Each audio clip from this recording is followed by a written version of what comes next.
we see him continuously say he's going to drop them, continually say that Mario's not top tier, worth it. Well, I don't think Mario's top tier, or like anyone says he's top tier, but you know, he's definitely a threat at all times.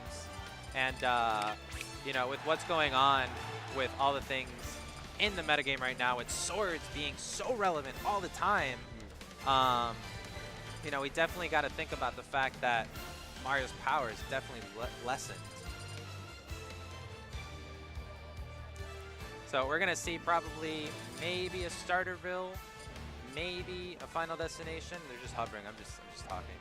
But, you know, what I wanted to talk about on Anti, at least, is, you know, his wins this season. Because, obviously, now that he's, like king of the 20s, right, for this season at least, like, he has taken Captain Zack out. He has taken out Larry Lur. He took Larry Lur at Gommel. We had that awful up B reversal that just, like, oh my God!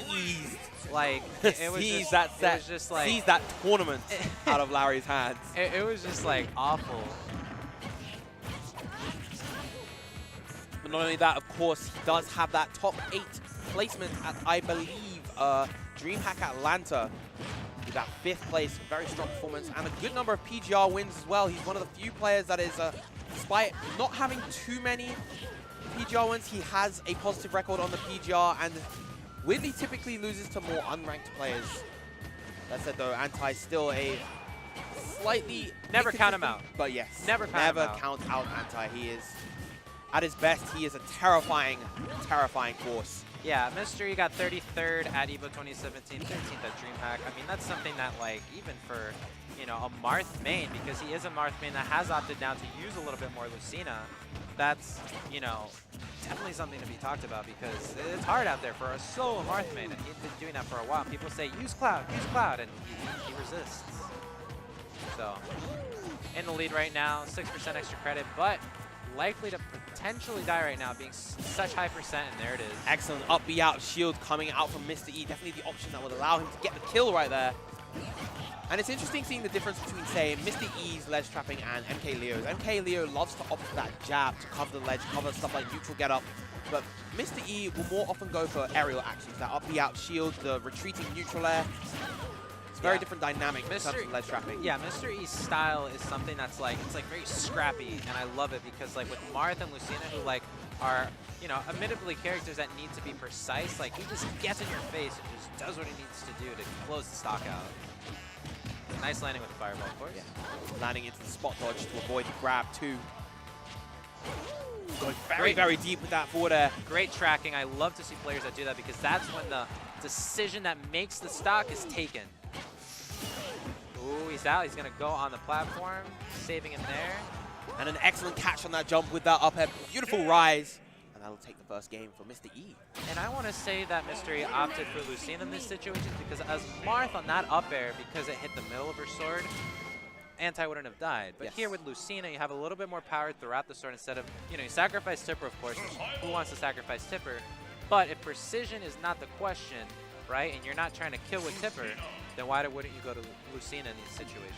And with a character of Mario's sort of mobility, it makes sense. A character that's constantly kind of weaving in and out of your comfort zone.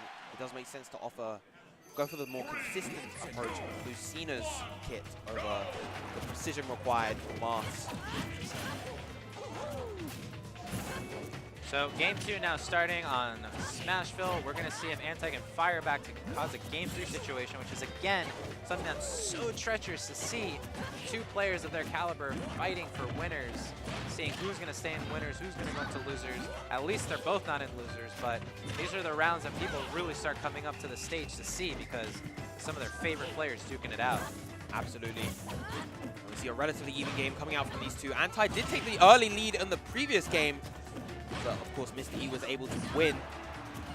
I love what he did right there, trapping the air dodge landing with the up smash and then quickly catching him with the frame 6, very fast down smash.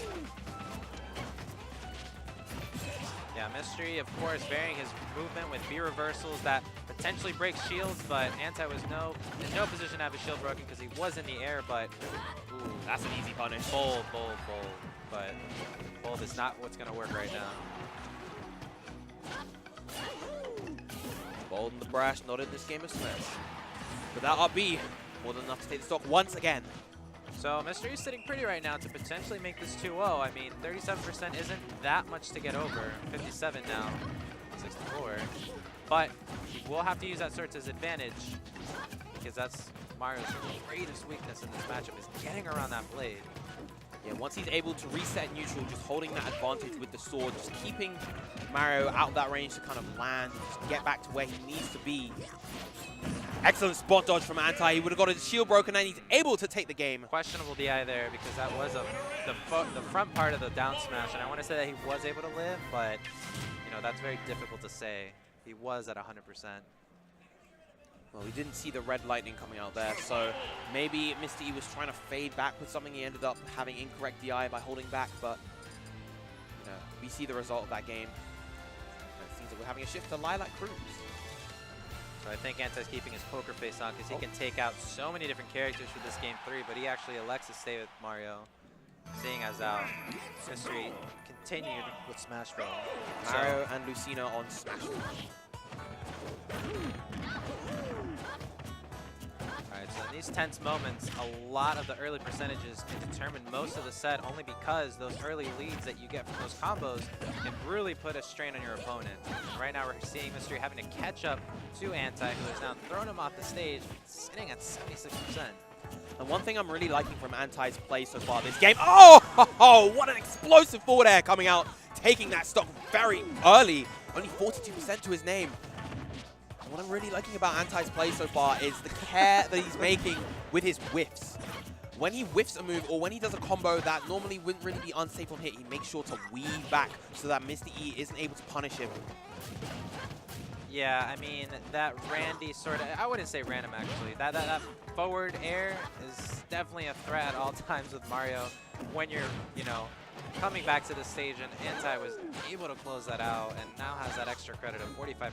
So unless Mystery has an answer very soon here, it will be very difficult for him to pull it out in 124. That is his answer, that back air.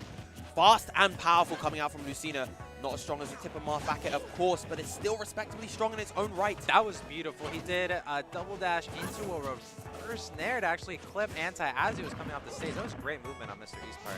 Obviously, using Marth and Lucina, who have very similar movement options, Mystery has probably practiced them all. Yes, definitely. Air dodge? That said, though, Antai being very, very proficient in his overall movement and combo game with Mario. That would have been devastating, and I don't think we're going to see a shield break here because Antai's better than that, but at the same time, so is Mr. E. We might see a situation where, that was very dangerous because that forward air definitely exposed him to more hurt boxes than he needed, and he got the late smash nair into the up smash. Excellent stuff coming out from Antai, taking that game 2-1. And another thing that I noticed with Antai, of course, you noticed before that he wasn't getting shield broken.